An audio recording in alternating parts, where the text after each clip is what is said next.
você está.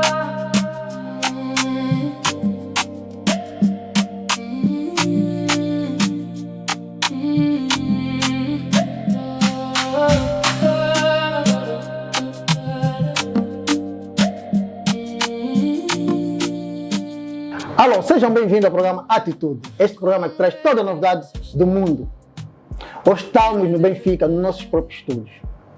E hoje eu tenho a honra de receber o senhor Achille André, mentor, o empresário. Meu caro Achille! Muito bem feliz em estar aqui presente neste encontro muito importante sobre atitude, o programa Atitude. Atitude! Uau. E vamos já ver o nosso grande amigo, hein? Achille, é meu mentor, vira Atitude, né? Agora diz-me, quem é o Achille? É verdade. Bem, aqui eu tenho várias facetas, né? Ultimamente eu uso muito a faceta de mentor de gestor profissional em função do meu histórico. Mas Achille André é um jovem sonhador, empreendedor, batalhador, tem uma história peculiar e ao longo da nossa conversa vou deixando algumas destas. Nasci nos Coqueiros, sou angolano, pai de 3 filhas, empresário, mentor, trabalho muito em desenvolvimento de competências técnicas, emocionais e comportamentais de qualquer indivíduo. E também sou o CEO da TW Teams, que é uma empresa que lida muito com perfis. Lida muito com perfis. E pronto, essa aqui é a minha apresentação, a minha apresentação básica. Ok, agora vamos falar um pouco da tua infância. Cresceu nos Coqueiros. Diz-me, como é que foi a tua infância? Bem, eu cresci naquele tempo que ainda se brincava com latas. Carro de lata! Carro de latas, jogávamos com rolha. Então a minha infância foi muito boa porque eu penso que vivi mesmo uma boa época. Na minha época ainda jogávamos bola, eu sempre fui o árbitro e uma vez ou outra... Não jogou? Jogava. Vamos jogar, pinta e... Eu sou muito craque, eu sou bom em tênis, porque todo jovem que cresceu nos Coqueiros... Eu queria perguntar isso aqui. Todo jovem que cresceu nos Coqueiros, o desporto favorito era o tênis. Tem Coqueiros. E eu vivia mesmo à frente do campo de tênis. De tênis, ok. Então era a nossa praia. Por pouco imigrava por causa dos torneios. Mas foi uma infância muito boa. Naquela fase brincava muito, as redes sociais, ainda nem se ouvia falar de redes sociais. Bons tempos. E tem esse episódio da infância que nunca esqueceu e quer nos passar? Bem, eu sou o líder nato, primeiro ponto. Lógico. E em todo o período da minha infância, eu sempre liderei. Por exemplo, eu organizava campeonato de rolhas. Organizava campeonato de futebol. Mas ainda criança, organizava campeonato de tênis. E então tem vários episódios, mas a maior parte dos episódios que eu passei em infância eram episódios de liderança. Por exemplo, quando eu atingi a fase de adolescência, com 17, 18 anos, consegui meu primeiro emprego. Um lado que as pessoas não sabem. Então isso me deu capacidades de saber fazer gestão financeira. E aprender um pouquinho mais sobre dinheiro, sobre clientes, sobre venda. Sem saber, naquela infância, aquilo que eu fui fazendo, me deu competências que quando surgiu a oportunidade de eu trabalhar, e aqui várias histórias do meu primeiro emprego, porque o meu primeiro emprego, eu fui solicitar a minha mãe. Eu era muito jovem, tinha acabado de fazer 18 anos. Fui solicitar a minha mãe para me pagar uma carta de condução. Fiz só meu pai, na verdade. O pai disse que não, se eu te pagar a carta de condução, você vai ser bandido, vai engravidar cedo. Então não posso te pagar, eu já tinha...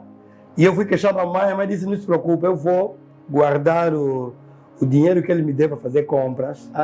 Quando ele deu o dinheiro, eu vou separando, e depois te dou para tu tirar a carta. E a mãe o fez, eu gosto muito dessa história. E quando a mãe me paga a carta de condução, depois daquele processo todo, o meu primeiro emprego foi exatamente como motorista. Uau! E por incrível que pareça, quem comeu o primeiro salário? A mãe? Não, foi o pai.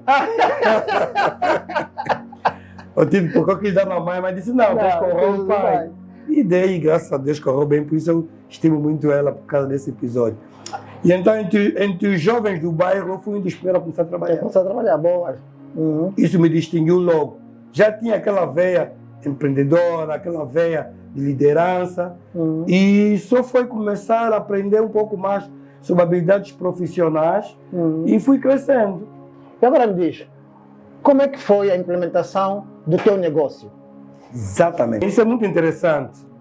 Eu trabalhei durante 17 anos por conta de ontem, aprendi várias valências e após esse período resolvi lançar o meu próprio negócio. Então fiz uma empresa de prestação de serviço, de venda de equipamentos, venda de acessórios e venda de consumível de escritório. Só que veio a crise de 2015 e eu fui abaixo. Mas há uma coisa que eu ensino sempre quando eu dou formação de inteligência emocional. Termine sempre bem uma relação profissional. Boas. Essa é a primeira lição que eu queria deixar aqui na nossa programação de hoje. Jovens, estão ouvindo, né? Terminar sempre bem. Porque se fazer uma pesquisa, 80% dos profissionais angolanos terminam mal uma oportunidade de profissional. Onde estava saindo, você já briga. Sim, se for mais jovem, até abandona a empresa, não avisa. Se for mais velho, inventa sempre que o ambiente é tosco, o salário não chega e sempre acaba mal. É sempre um culpado. Exatamente. Mas isso depois tem consequências lá à frente. Então, E desculpa só cortar. Isso aplica-se em toda a fase da nossa vida. Sim, terminou bem. Porque há pessoas que muitas vezes só querem causar briga. E depois não sabem que um dia vão bater a porta que eles fecharam e que deixaram a briga lá. Quer dizer, ele, em vez de sair bem, sai com confusão e quando está mal tem que voltar lá. E essa é das lições que eu aprendi cedo. Eu trabalhei por 8 empresas diferentes e em todas as minhas empresas, todos os meus antigos chefes hoje são bons contatos. É a melhor coisa. Agora, olha o que surgiu. Quando eu abri a minha empresa, a minha última empresa me pagava tudo que eu pedi. Carro, salário acima da média. Eu até pedi uma secretária na altura, porque eu era diretor de logística, deram-me. Pedi telefone com saldo pós-pago, deram-me.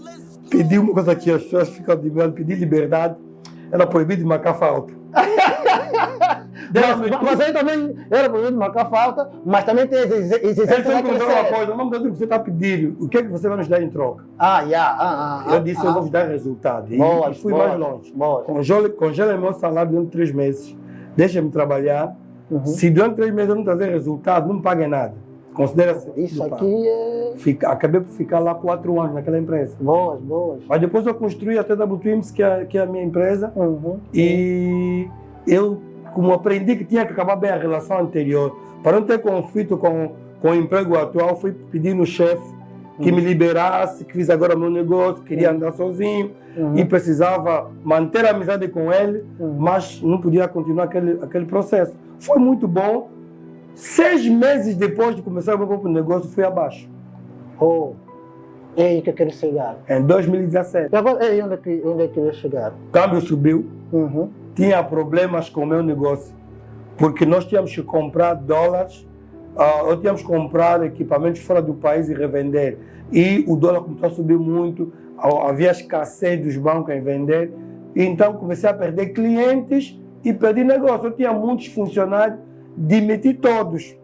Eu quero chegar no ponto como é que eu comecei o meu negócio. É isso que eu quero. Como é que você reinventou? Exatamente. Mas há uma deixa. Quando eu perco tudo, a empresa começa a ir à falência, o meu último patrão, o meu último chefe liga para mim e diz: tio, tenho aqui 7 contentores de papéis, venda esses contentores, tira a tua parte e passa a minha. Pesada, como se diz na gíria. Na minha mente foi, ainda bem que eu terminei. Graças a Deus recuperei. Mas mesmo assim, veio a segunda leva de que o pessoal todo, a empresa não conseguia render. Então tivemos que baixar, despedir muita gente. Só que 1 mês depois de eu despedir, eu tinha quase, só para ter uma ideia, 25 a 30 colaboradores. Despedi, eu fiquei com 4. Ok. Então, quando eu despedi, 1 mês depois, conseguiram emprego outras vagas. E uma das funcionárias diz, chefe, todos os teus funcionários anteriores já estão a trabalhar. Isso quer dizer que o chefe tem uma boa mão em treinamento. Boa. Treinas bem o pessoal. Por que não lanças um projeto, um centro de formação profissional onde você treina o pessoal? E aí, nessa TWT, eu disse que não, eu não vou fazer um centro de formação profissional, vou fazer algo diferente. Fui às universidades, fui às empresas saber o que fazia com que tantos jovens tivessem desemprego. Vê bem a deixa. Visão. Exatamente. Pesquisei, porque eu vendia para a universidade, então era fácil ter essa informação. Sim. Resultado, as empresas queriam pessoas que tinham capacidade técnica, que sabiam fazer alguma coisa. E os jovens saíam da universidade, não tinham experiência Nenhuma. Então o que eu fiz? Então vou lançar aqui um projeto diferente. Em vez de eu fazer um centro de formação profissional, eu vou fazer um centro de estágios. Eu vou treinar os jovens na prática. Eu tinha já, naquela altura, quase 18 anos de experiência. Estou a falar em 2017. Então eu lanço um projeto de estágio, mas lancei de forma diferente. Eu fui buscar 17 jovens que precisavam de emprego, mas não tinham boa capacidade técnica.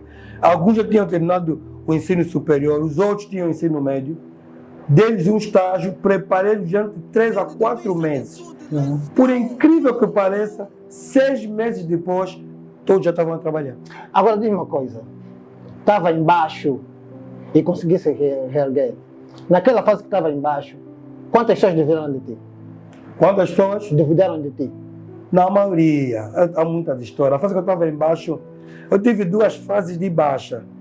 Essa é a primeira fase que eu estava embaixo, mas tinha escritório e relancei o programa. E graças a Deus começamos a render. Mas há uma fase que não é boa. A segunda crise que eu tive foi a mais pesada. Porque chegou uma altura da minha vida que eu comecei a dar certo. Estava aquela altura que você está a fazer as coisas, os clientes pagam, o negócio está a andar. E então veio uma outra característica minha que eu desconhecia. Comecei a ficar convencido. Comecei a ficar excessivamente dependente de dinheiro no bolso. E comecei a pedir dinheiro emprestado. Quando eu não tinha dinheiro no bolso, ia pedir dinheiro emprestado. Não tinha nada grave em fazer, mas simplesmente queria me sentir bem e ter dinheiro, pagava um salário extra e comecei a ser mal conduzido por amigos também que alimentavam o meu ego. Porque eu queria ter alguma coisa e como eu tinha um bom histórico, as pessoas me emprestavam dinheiro para que eu pudesse comatar aquela fase que eu queria, aquela necessidade que eu queria. Sim. Resultado, eu me tornei imediatista. Queria já alguma coisa. E eu tinha minhas coisas. Eu tinha carro, tinha casa, tinha 2 carros. Mas eu queria mais. Já não tinha paciência de seguir o processo. Resultado, comecei a ir à busca de pessoas que emprestavam dinheiro para eu fazer um projeto que nem tinha pernas para andar, não tinha nem consistência. E ali também atraí pessoas que eram maldosas, alguns tinham boa intenção, alguns também queriam se aproveitar de mim e acabei por acumular uma dívida muito grande. Epa, e como é que saiu dessa dívida? Primeiro, comecei a vender tudo que eu tinha, não chegou a pagar dívida. Tinha 2 carros, um Prado, um Mojave, um Kia da última geração. A minha história era adquirir aquilo com muito sacrifício, mas eu tive que vender tudo. Mesmo assim, a dívida era muito grande e eu não consegui quitar ela toda. E então estive prestes a perder a minha casa e a minha empresa. A única coisa que eu tinha naquele momento era a casa e a empresa. Uau. Como é que foi passar esse momento? Não foi fácil, porque a última pessoa que eu tinha dívida veio invadir a minha casa. Eu montei uma casa de primeiro andar, ele disse, só chego, eu não saio dessa casa, eu fico aqui até pagar a minha dívida. Só saio aqui com a minha dívida. Só que eu já quis pagar, tinha um valor, não quis receber, ele triplicou o valor do empréstimo. Para que pudesse me prender. E eu, a minha esposa, não sabia dessa história toda, foi surpreendida. E então ele entrou em casa, invadiu e disse que se eu sair daqui, ou com o meu dinheiro, ou fico com a tua casa, você sai. Deu-me uma semana. E como é que foi? estava mal. Uma coisa que eu falo sempre, na vida tem que ter Deus. Tem que ter Deus na vida. Eu acho que a fé me segurou muito, tá bom? Porque não foi uma boa fase. Foi uma fase que eu tive que segurar para que as pessoas não ouvissem que eu fui invadido, porque eu estava construindo uma marca e eu estava com essas dívidas todas, mas graças a Deus eu aprendi uma lição muito dura. Na vida não pode ser muito imediatista, tem que seguir o processo. Levei 1 mês, o senhor ficou na minha casa 1 mês, trazia prostitutas em casa. E você lá com a família? Com a família, ele estava em cima, eu embaixo. Os vizinhos se aperceberam. A minha família pediu para entregar a casa e disse, não, eu não estou mal, eu consigo pagar a dívida. O senhor não quer, triplicou. E o que é mais grave, o senhor que tinha influência, ele fez contato com todos os polícias de todas as esquadras da zona. Se eu ligasse para que, porque ele fez, aquilo foi invasão de residência. Se eu ligasse a qualquer escola de polícia, os delegados, né, os responsáveis, não poderiam vir ter comigo.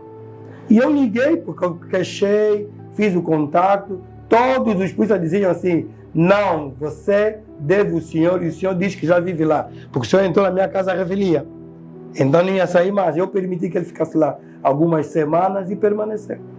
Até que encontrei alguém que era um amigo de infância, lá dos coqueiros, que também ascendeu a um cargo grande na polícia, e eu fui lhe entregar o caso. Ele disse, não tem maca, eu vou levar o caso no SIC, e o SIC vai tirar o senhor de casa. Graças a Deus, o processo correu bem, o senhor saiu de casa, ali a minha mente mudou. Eu sabia que não podia mais ser imediatista. E como é que foi a reviravolta? Foi bom porque me entreguei mais a oração, palavra, entreguei-me ao Senhor e aprendi com um mentor que eu tinha que seguir processo. Eu tinha tudo para dar certo. Tinha bom projeto. Graças a Deus eu segurei todas as pontas, não perdi a minha casa, não perdi a minha empresa. Tinha que me reinventar e tinha que acreditar que o negócio que eu tinha era um bom negócio. E que se eu desse valor àquilo que eu tinha, eu poderia ver resultado. Então, em suma, aí para a pessoa lá em casa, é necessário obter processo. Não vale a pena tu correr, está aqui testemunho. Mas agora me conta. Eu comecei a dar valor no meu negócio. Aprimorei. Fui fazer uma mentoria. Por isso que eu falo muito de mentoria. Porque a mentoria salvou a minha vida. Porque há muita coisa que eu metia na minha mente que sozinho era capaz. Porque a uma das alturas eu comecei a fazer sucesso. Mas eu não tinha a capacidade emocional no lugar. Então eu tive que desenvolver a capacidade emocional, tive que desenvolver maturidade e tive que seguir métricas, aprender com pessoas que já faziam negócio e ter paciência para vencer no processo. Hoje em dia eu ensino as pessoas a vencer no processo. Eu queria tudo rápido, eu era muito imediatista. E agora diz uma coisa, como superar essa fase? Disse que tinha muitos amigos e os amigos desapareceram. Como é que foi essa fase? Eu aprendi uma lição muito dura. Muitas pessoas que nós chamamos de amigos, na verdade não são amigos. Tanto mais agora que eu ensino que existem três tipos de amigos. Amigos necessários, que são aqueles que nós crescemos na infância, que não podemos descurar, mas devemos manter. Há amigos estratégicos, que têm que ser muitos, porque são os amigos estratégicos que nos estendem a mão, que faz com que a gente segure bons negócios, bons processos. E há amigos íntimos, que não se abalam com as nossas realizações, mas que admiram o nosso caráter. Então eu tive que aprender que nem todo pessoa é nosso amigo. E agora me diz, nesse momento, tens mostrado muitos amigos? Tenho muitos amigos estratégicos. O que é um amigo estratégico? O amigo estratégico, temos algo em comum. Ele quer vencer, eu quero vencer. E então a gente ajuda, a gente faz projetos win-win. Ele ganha, eu ganho. Mas também não descartei os meus amigos necessários. Aqueles amigos de infância, aqueles amigos que cresceram comigo, que me conhecem. Mas há uma limitação no contato. Tá bom. Porque nem todo amigo vai ficar satisfeito com a Com tua o exceção. resultado. Exatamente. Agora diz uma coisa. É uma pessoa feliz? Muito feliz. Como? Não, eu aprendi a vencer no processo. Eu aprendi que a paz é um salário muito grande. Mais do que dinheiro, a paz paga. O que é que fez que não voltaria a fazer? Primeiro, precipitação. Uhum. O que eu não gostaria mesmo de entrar novamente em dívidas. Em dívidas. Porque as dívidas quase que iam acabar com a minha vida. Essa hora, eu quando vou para a Europa, eu encontro muitas pessoas que fugiram de Luanda, de Angola, não porque querem viver na Europa, fugiram porque não conseguiram ultrapassar a fase das dívidas. Uhum. E eu não gostaria de voltar nas dívidas. E agora diz, quais são os teus medos? Meu medo, meu maior medo, uma delas é voltar na dívida. Porque isso deu cabo da minha vida. Outro medo é não ter a vida eterna. Não ter a vida inteira. Eu sou cristão. Eu valorizo muito a minha vida, porque eu cresci numa família cristã. Uhum. E eu aprendi valores que eu perdi ao longo desse processo todo, valores cristãos muito fortes. Tanto mais que na minha mentoria eu ensino muito sobre princípios. Uhum. Se eu hoje sou alguém que está fazendo algum sucesso no campo empresarial, é porque eu coloco alguns princípios que eu ensino na minha mentoria e esses princípios dão certo. Sim. São vários princípios. Se não fosse o senhor Achille, quem tu serias? Bem, se eu não fosse senhor Achille, quem que eu seria? Boa pergunta. Bem, eu nasci com uma capacidade de liderança. Uhum. Eu tenho outras capacidades que Deus atribuiu. Penso que eu seria, num outro campo que não é a liderança, seria alguém, um cidadão normal, um pacato cidadão, gente boa, tem boa vibe, consegue vender boa energia e consegue superar. Mas há uma coisa, eu tenho um propósito de vida. E o meu propósito é desenvolver pessoas. Então, fora do meu propósito, não tinha nada para oferecer. E está a cumprir bem essa missão? Graças a Deus. Como? Bem, eu treino muita gente. Né? A minha vida é treinar pessoas. Se acompanhar o meu histórico, a minha carreira, só para ter uma ideia, mensalmente eu treino 80 jovens na minha instituição. E desses 80 jovens, todos os meses nós colocamos 22 jovens no mercado de trabalho. Uhum. E o maior problema da sociedade hoje em dia, tanto a nível nacional como a nível internacional, é o emprego. Mas como é que eu desenvolvo competências? Eu faço com que o indivíduo se reencontre, melhore as suas competências e cresça. Ok. Então, penso que estou a fazer bem a minha parte. Há sempre oportunidade de crescimento. Ok. A minha palavra de hoje é: quer mudar o fruto, troque a raiz. O que é a vida para si? Bom, a vida é um dom de Deus. Uhum. A vida é bela, é um dom de Deus. Eu aconselho as pessoas a não permanecer muito tempo em um lugar que não são felizes. Não são felizes. É um lugar que não crescem. A vida é muito curta e deve ser bem aproveitada. É claro que a vida vai nos trazer muitos maus momentos, mas nós temos que ser estratégicos para não cair nas armadilhas da vida. O que é que fez com as pedras que te tiraram? As pedras que te tiraram quando tu estavas embaixo? Bem, a primeira coisa que eu faço é não culpar ninguém pelo meu design. Uhum.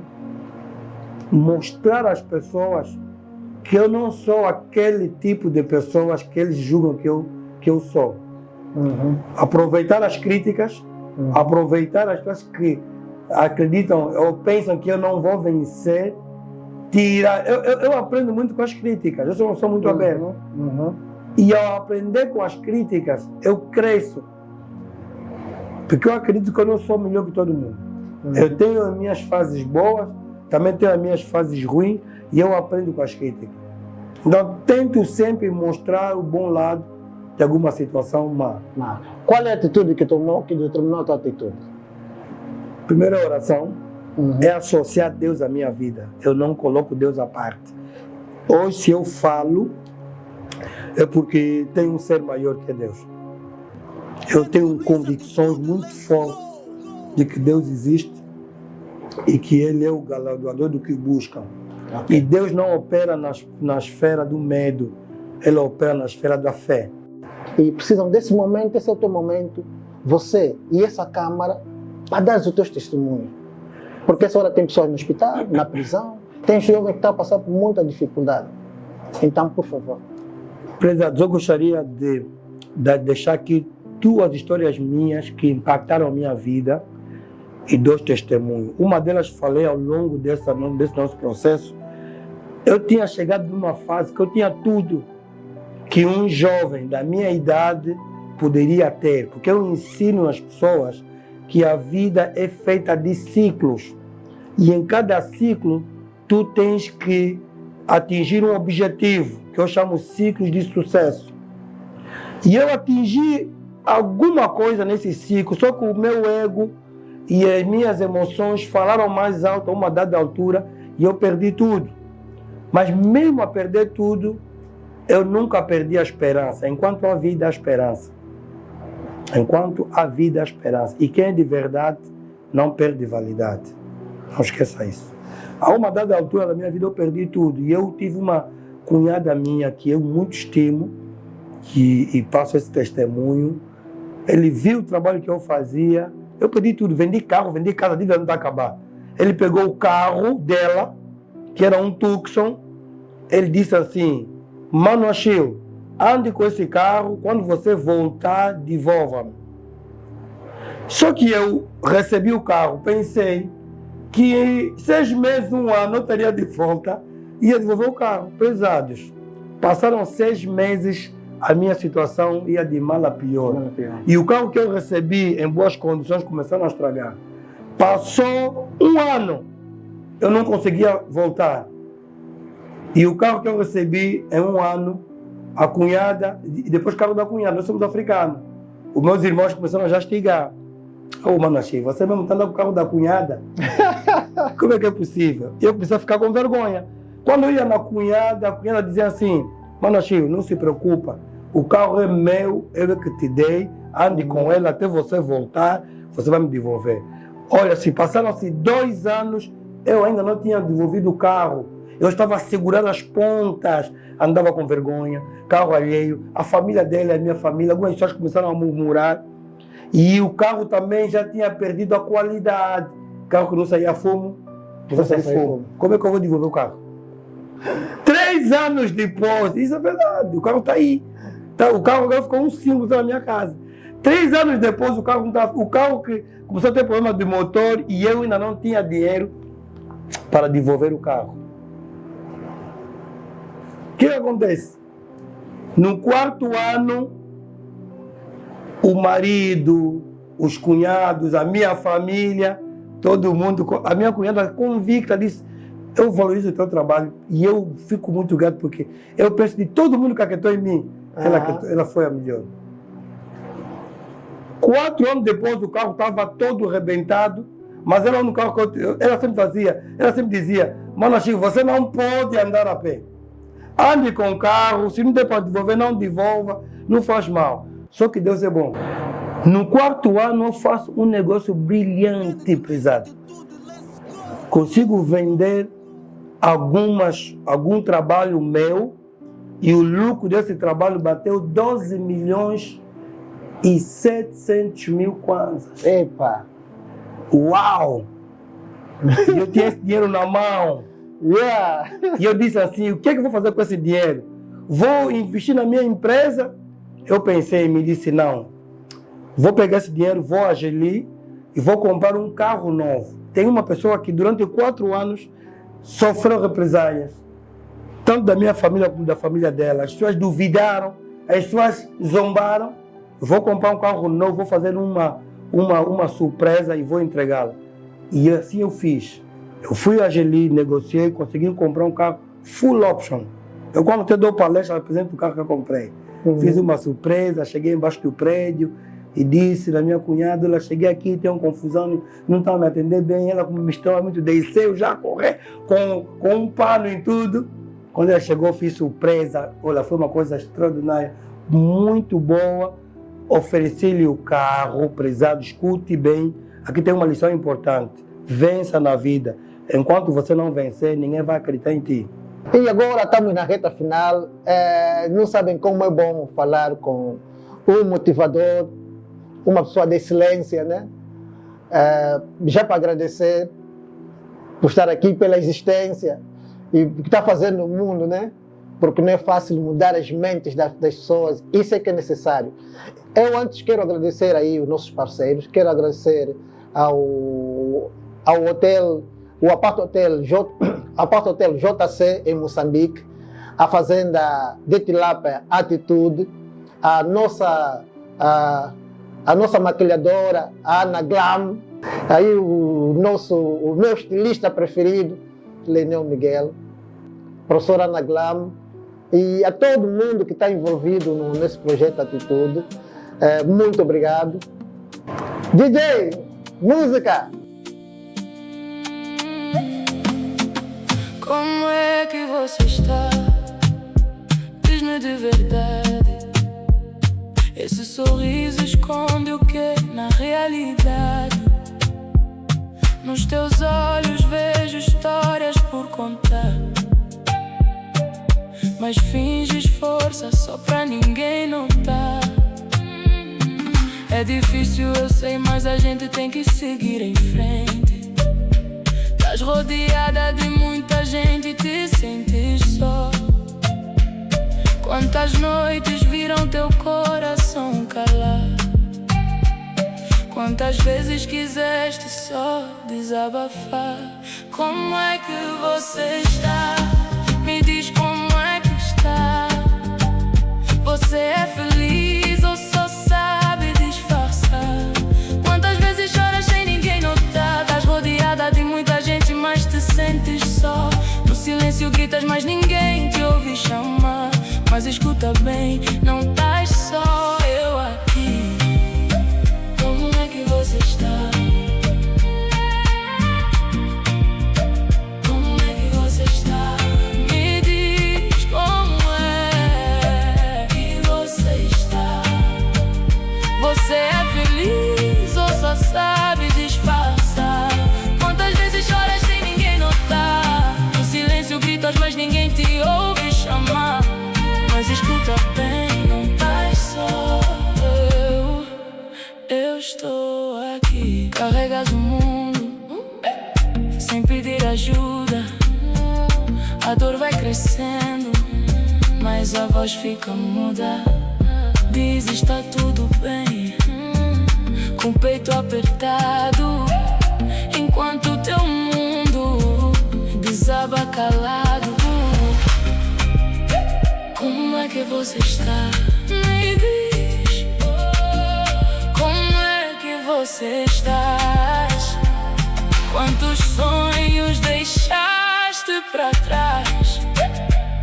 Quantas vezes disseste não dá mais? Como é que você está? Me diz como é que estás? Você é feliz ou só sabe dizer? A dor vai crescendo, mas a voz fica muda. Diz está tudo bem, com o peito apertado, enquanto teu mundo desaba calado. Como é que você está? Me diz.